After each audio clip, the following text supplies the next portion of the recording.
Hi friends, welcome back to my channel మీతో creative Lakshmi. అందరూ ఎలా ఉన్నారు? బాగున్నారని అనుకుంటున్నానండి. ఈ వీడియోలో నేను శిల్పారామంకి వెళ్ళాము. ఆ శిల్పారామంలో మేము ఏమేమి షాపింగ్ చేసాము, ఎలా తిరిగాము, అక్కడ ఏమేమి ఉన్నాయి అన్నది ఈ వీడియోలో చూపించాలని అనుకుంటున్నాను. ఇక్కడ మేము శిల్పారామంకి ఎంట్రన్స్ డోర్ దగ్గర ఉన్నామండి. ఎంట్రన్స్ ముందు ఇట్లా వాటర్ ఫౌంటైన్ ఒకటి ఉంది. అక్కడ పిల్లలిద్దరూ ఐస్ క్రీమ్ కొనుక్కొని తింటున్నారు. ఇక మా హస్బెండ్ ఏంటంటే లోపలికి ఎంటర్ అవ్వడానికి టికెట్స్ తీసుకోవడానికి వెళ్ళారు. ఈలోగా మేము అక్కడ ఎంట్రన్స్ దగ్గర కొంచెం వీడియోస్ అవి తీస్తున్నాను. ఇంకా టికెట్స్ తీసుకొని వచ్చేసారు. మేము వెళ్ళిన రోజు ఏంటంటే అక్కడ బాగా డెకరేషన్ చేశారు. ఫ్రంట్ ముగ్గది పెట్టారు, అదంతా ఫ్లవర్స్తో ముగ్గులు పెట్టారు. మేము ఇంకా ముగ్గులు అవి ఉన్నాయి కదా, అక్కడ కొన్ని ఫొటోస్ తీసుకుంటున్నాము. తీసుకొని ఇంకా మేము లోపలికి ఎంటర్ అవుతున్నాము. టికెట్స్ తీసుకున్న తర్వాత లోపలికి ఎంటర్ అవ్వడానికి చెక్కింగ్ ఉంటుందండి. చెక్కింగ్ దగ్గర నుంచి లోపలికి ఎంటర్ అవ్వాలి. ఇక్కడ నుంచి మేము ఇట్లా లోపలికి ఎంటర్ అవుతున్నాము.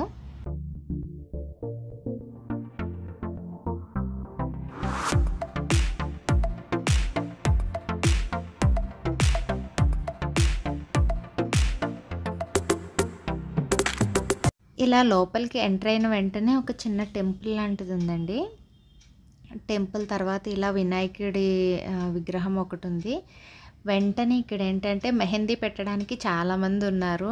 ఇంకా ఒక సైడ్ అంతా గేమ్స్కి గ్రౌండ్ ఉంటే ఇంకొక సైడ్ అంతా షాపింగ్ ఉంది. షాపింగ్లో స్టార్టింగ్ ఏంటంటే ఇలా ఐడల్స్ ఉన్నాయి. మేము వెళ్ళిన రోజు చాలా వరకు షాప్స్ అన్నీ క్లోజ్ చేసి ఉన్నాయి. ఇక్కడ ఈ విగ్రహాలు అయితే ఎంత బాగున్నాయంటే చాలా బాగున్నాయి. ఒక్కొక్కటి కాస్ట్ కూడా ఎక్కువే ఉంది కానీ చూడడానికి చాలా బాగున్నాయి. ఇక్కడ గంటలు మనకేంటంటే దేవుడి మందిరంలో పెట్టుకోవడానికి గంటలు. ఇప్పుడు అందరూ ఇంట్లో ఈ చెట్టు పెట్టుకుంటున్నారు కదా, దీన్ని ఏదో చెట్టు అంటారండి. ఆ చెట్టు ఇవన్నీ చాలా బాగున్నాయి. కాస్ట్ వైజ్ కూడా బాగానే ఉన్నాయి కానీ మనకి చాలా ఫినిషింగ్ అది చాలా నీట్గా ఉంది. ఇంకా అట్లా అయిన తర్వాత అవి చూసుకొని ఇంకా పక్కకు వచ్చేటప్పటికి ఇంకా శిల్పారామం అంటేనే మొత్తం షాపింగ్. డ్రెస్సెస్ పిల్లలకి ఇవేంటంటే నేమ్స్ ఉన్నాయి వాటిపైన, అవి హ్యాండ్స్కి చేసుకోవడానికంట. బ్యాంగిల్స్ ఇలా చాలా షాపింగ్ ఉంది. ఇదంతా వుడ్తో చేసినాయండి. ఇవన్నీ వుడ్ టాయ్స్. ఇంకా హన్వి అక్కడ ఇవి ఉంటాయి గిలిగిచ్చికాయలు, అవి వాటి పట్టుకొని ఆడుకుంటుంది. సౌండ్ అయితే చాలా బాగా వస్తుంది. వుడ్ కదా, చాలా బాగున్నాయి. అప్పటికి ఇంక ఇంట్లో ఉన్నాయి కదా అని మేము ఇంకేం తీసుకోలేదు. చిన్నపిల్లలకైతే చాలా బాగుంటాయి. ఇంకా అది అయిన తర్వాత ఇవన్నీ ఫోటో ఫ్రేమ్స్. ఈ ఫోటో ఫ్రేమ్స్ దగ్గర కూడా చాలా బాగున్నాయి ఫ్రేమ్స్ అవిని. ఇక్కడ నేను తీసుకునే ఉద్దేశం లేదు కాబట్టి పెద్ద కాస్ట్ ఏం అడగలేదు. ఇది కూడా వుడ్తో చేసినాయండి. అక్కడ ఒక ఏనుగు ఉంది. ఆ ఏనుగు లోపల ఇంకొక చిన్న ఏనుగు ఉంది. చాలా బాగున్నాయి వుడ్తోని. మనం ఇంట్లోకి డెకరేషన్గా పెట్టుకోవడానికి వాటికి చాలా బాగుంటాయి. ఇవన్నీ వుడ్ ఐటమ్స్, క్లాక్స్, ఇంకా పోపులు పెట్టి ఇలా ఫ్లవర్ వాజెస్ అన్నీ వుడ్తో, మొత్తం టోటల్ వుడ్తో చేసినాయేనండి. ఇవి కూడా చాలా బాగున్నాయి. శిల్పారామంలో ఏంటంటే ఎక్కువ హ్యాండ్మేడ్ ఇట్లా ఫ్యాబ్రిక్స్కి వాటికి చాలా బాగుంటాయి. కాటన్ ఫ్యాబ్రిక్స్ అవి కూడా ఇక్కడ బాగుంటాయి. బయట వాటితో పోల్చుకుంటే కంపేర్ చేస్తే కొంచెం ఎక్కువ అనిపిస్తాయి కానీ వాళ్ళు మనం అడిగితే తగ్గిస్తారండి. కొంచెం బేరం ఆడాలి ఇక్కడ. ఇవి చూడండి, ఇక్కడ వాల్కి హ్యాంగ్ చేసుకోవడానికి, ఇంకా బయట మనం ఎంట్రన్స్ దగ్గర పెట్టుకుంటే చాలా బాగుంటుంది. ఇలా రాధాకృష్ణ కూడా బాల్కనీలో వాల్కి ఇవన్నీ హ్యాంగ్ చేసుకోవచ్చు. ఇక్కడ కూడా ఇది కూడా వుడ్ షాపింగేనండి. ఇక్కడ ఏంటంటే కొంచెం డెకరేటివ్ ఐటమ్స్ ఉన్నాయి. ఏనుగులు, ఫేసెస్ ఇవన్నీ మనం షెల్ఫ్లో పెట్టుకోవడానికి బాగుంటాయి. ఇదేదో ఒక స్తంభంలా ఉంది అది. చాలా బాగున్నాయి. కొన్ని వాటికి కలర్స్ కూడా ఉన్నాయి. చూడండి పక్కన ఏనుగులకి వాటికి వైట్ కలర్స్ వేసి అట్లా కూడా ఉన్నాయి. ఈ పక్కన మళ్ళీ ఫోటో ఫ్రేమ్స్ ఇవన్నీ చాలా బాగున్నాయి. ఈ ఫ్రేమ్స్ ఏంటంటే స్ట్రైట్గా సన్నగా పొడుగ్గా ఉండేటట్టు మనకి ఏ సైజు కావాలంటే ఆ సైజు ఉన్నాయి. ఈ పక్కనే ఇంక ఇదేంటంటే ఊలుతో చేసినయండి. పైన మనం డ్రెస్ పైన గానీ, గాగ్రా పైన గానీ ఇలా వేసుకోవడానికి చాలా బావుంటాయి. ఇందులో మల్టీ కలర్స్ ఉన్నాయి. ఇవంతా చేతితో అల్లినవి అని చెప్తున్నారు వాళ్ళు. ఇందులో షేప్స్ చాలా ఉన్నాయి. Round shape. ఇందాక నేను వేసుకున్నది వేరే షేపు. ఇది ఒకటి వేరే షేపు. మనం ప్లెయిన్ శారీ కట్టుకొని దానిపైన మనం ఇట్లా వేసుకున్నా గానీ చాలా బావుంటుంది. దాని పక్కన ఇంకా అన్నీ మళ్ళీ ఇయర్ రింగ్స్ షాపు. ఇంకా ఒక్కటి కాదండి, మనకి షాపింగ్ చేసుకోవాలంటే నెంబర్ ఆఫ్ వెరైటీస్ ఉంటాయి. చికెన్ కర్రీ వర్క్ డ్రెస్సెస్, ఇవన్నీ హ్యాండ్ బ్యాగ్స్, ఇవన్నీ మెడలో దండలు, చెవులీలు ఇలా చాలా ఉంటాయి.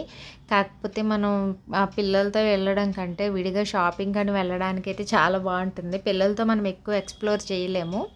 ఇక్కడ ఇవేంటంటే వుడ్తో చేసిన ఫ్లవర్ వాజెస్, ఫ్లవర్స్ కూడా వుడ్తోనేనండి. ఇవి స్మెల్ కూడా చాలా బాగా వస్తున్నాయి. నేనేంటంటే డస్ట్ పడితే ఎలా వాటిని క్లీనింగ్ ఎలాగా అని అడిగితే వాళ్ళు వాటర్తో కూడా వాష్ చేసేయచ్చు అని చెప్తున్నారు. డిఫరెంట్ టైప్స్, ఒక్కొక్కటి సింగిల్గా కూడా ఇస్తారంట. అంటే అందులో ఒక వాజ్లో మనం డిఫరెంట్ టైప్స్ అన్నీ ఒకే వాజ్లో పెట్టుకోవచ్చు. ఇక్కడ చూడండి ఆయన చూపిస్తున్నాడు. మనము ఎలా క్లీన్ చేసుకోవాలి అంటే ఏం ప్రాబ్లం లేదు మేడం, ఇలా వాటర్తో క్లీన్ చేసేసుకోవచ్చు, ఏం అవ్వదు, కలర్ అలా ఏం పోదని చెప్తున్నారు. చాలా బాగున్నాయి ఇవి కూడా. ఇంట్లో కార్నర్లో పెట్టుకోవడానికి చాలా బాగా అనిపిస్తాయి. కొంచెం డిఫరెంట్గా ఉన్నాయి. నార్మల్ ప్లాస్టిక్ ఫ్లవర్స్ అట్లా కాకుండా వుడ్తో చేసినాయి కదా, బాగున్నాయి. ఇవన్నీ ఒక్కొక్క బంచ్లా ఉన్నాయి కానీ అది విడివిడిగా ఒక్కొక్క పీస్ అండి. వాళ్ళు ప్రైస్ కూడా ఒక్కొక్క పీస్ని బట్టి ఇస్తున్నారు. ఇక్కడ చూడండి మల్టీగా అన్నీ కలిపి ఒక వాజ్లో పెట్టారు. అలా మనకు కావాల్సినవి తీసుకొని సెట్ చేసుకోవచ్చు. ఇంక ఇట్లా వస్తే ఇవి కూడా చాలా బాగున్నాయి. ఇంక ఇక్కడ బాగోని అంటూ ఏముండవు, అన్నీ బాగుంటాయి. ఏంటంటే ఐరన్ పైన ఇది కూడా వుడ్తో స్టూల్స్ అండి. ఇవన్నీ వుడ్ రిలేటెడ్, మధ్యలో పెట్టుకునే టేబుల్స్, స్టూల్స్, కప్స్, ఇంకా చాలా వెరైటీస్ ఉన్నాయి. ఇక్కడ చూడండి దగ్గరగా చూపిస్తున్నాను ఈ ఫోన్ అయితే నాకు బాగా నచ్చింది. మనం అవి యూస్ చేయడానికన్నా వాటికంటే డెకరేషన్లో పెట్టుకోవడానికి బాగా అనిపిస్తాయి. హన్వి చూడండి మనకి ఫొటోస్కి ఫోజులు ఇస్తుంది మధ్యలో. సేమ్ ఇందాక చూపించాను కదా అట్లాంటి ఐడల్స్ ఇవి. ఇక్కడ ఇంకా దేవుడు మందిరాలు ఇవి కూడా చాలా బాగున్నాయి. మనకి కావాల్సిన సైజుల్లో ఉన్నాయి. టార్టాయిస్ చూడండి ఎంత పెద్దది ఉందో. మరి ఇవేమన్నా హోటల్స్లో వాటిలో పెడతారేమో తెలియదు కానీ చాలా బాగుంది. ఇంకా నా షాపింగ్కి పిల్లలకి విసుగొచ్చింది, వాళ్ళు బయటకు వచ్చేసారు. ఇంకా మేము వాళ్ళతో పాటు బయటకు వచ్చేసాము. ఇంకా బయటకు వచ్చిన తర్వాత ఏంటంటే ఇలా మట్టి పాత్రలు, జాడీలు అలా అన్నీ ఉన్నాయి. పిల్లలు ఆడుకోవడానికి కూడా చాలా వెరైటీస్ ఉన్నాయి. మనం షాపింగ్కి కూడా చాలా ఉన్నాయి. చాలా బాగుంది. ఇంకా అక్కడి నుంచి మేము కొంచెం సేపు అలా షాపింగ్ తిరిగిన తర్వాత అక్కడే బోటింగ్ ఉంటే బోటింగ్ దగ్గరికి వచ్చామండి. పెద్ద లైనే ఉంది. కొంచెం టైం తీసుకొని మేమందరం బోటింగ్కి వెళ్ళాము. శశి, హన్వి చాలా ఎక్సైటెడ్గా ఉన్నారనమాట బోటింగ్ చేయడానికి. ఇక్కడ ఇంకా మేము బోటింగ్ స్టార్ట్ అయ్యింది. నేను హాయ్ చెప్తుంటే హన్వి కూడా హాయ్ చెప్పమంటే హన్వి హాయ్ చెప్తుంది, శశి హాయ్ చెప్తున్నాడు. ఇట్లా బోటింగ్ చాలా బాగుంది. స్లోగా వెళ్తే ఎంతసేపు అయినా లోపల తిరగచ్చు. ఇంకా బోటింగ్ అయిన తర్వాత చిల్డ్రన్స్ ప్లే ఏరియా ఉంది, ఇంకా అక్కడికే వెళ్తున్నాము. ఈ వీడియో మీ అందరికీ నచ్చిందని అనుకుంటున్నాను. నచ్చినట్లయితే లైక్ చేయండి, షేర్ చేయండి, సబ్స్క్రైబ్ చేసుకోండి. సబ్స్క్రైబ్ చేసుకున్న తర్వాత పక్కనే ఉన్న బెల్ ఐకాన్ క్లిక్ చేస్తే నెక్స్ట్ అప్కమింగ్ నేను ఏ వీడియోస్ పెట్టినా మీకు నోటిఫికేషన్